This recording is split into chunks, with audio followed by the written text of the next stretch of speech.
people look back at Bitcoin's history, and I think we think about the last 4 or 5 weeks in 2017 as really crazy when price went parabolic.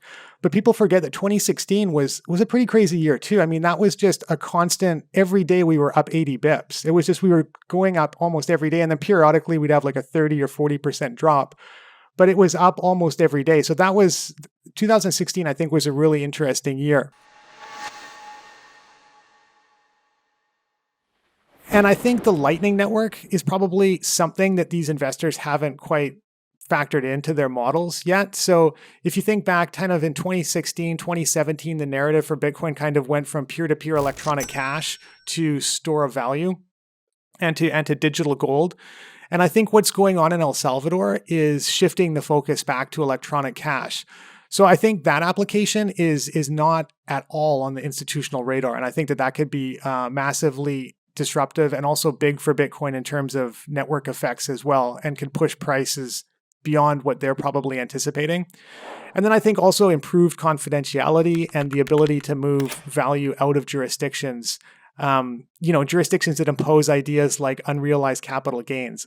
I think that will become increasingly valuable in the future. And I don't think investors have necessarily factored that into their thinking at all.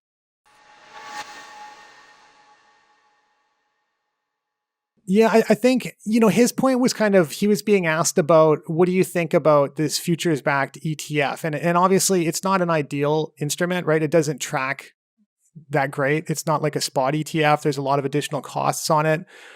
And it's just easier if you can just to buy Bitcoin. Why not buy the real thing and then have all the benefits like you mentioned of, a bearer asset?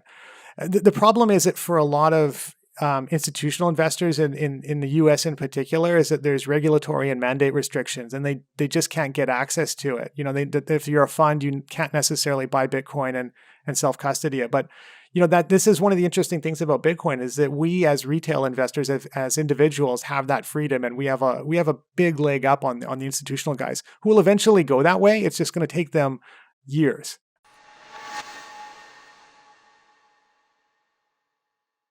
So I think there's going to be a lot more very well capitalized players entering the mining space in the coming years, including sovereign states, right? So I know that we've talked about this before, but there's a lot of noise coming out of Central and South America. There's sovereign states that are investing in mining there.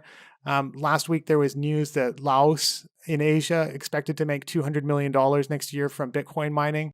Yeah, and Bitcoin mining is a great one for those kind of investors because it's not, it doesn't have all the issues of trading and messing around with fiat and all of those kind of regulatory hassles that come with that.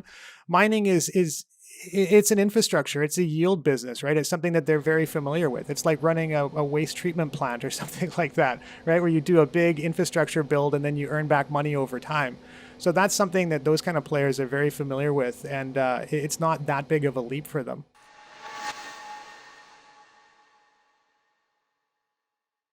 Inflation is a massive problem, and it has been for a long time. And that's one of those things where I feel like I've been talking to people about that, to investors, for a long time, and they've largely dismissed it, right? So I can remember a conversation with an analyst in 2018 where I was talking about inflation and how, it's a big problem for people on the street. And I don't care what the Fed says, it's a problem. And he says, well, CPI is low. And I said, well, my kid's tuition goes up every year. Houses are only going in one direction. Like, there is clearly inflation. And he said, well, I don't know what to say. CPI is just low. So, inflation is a big problem. And I think Bitcoin goes a long way to fixing that, for sure.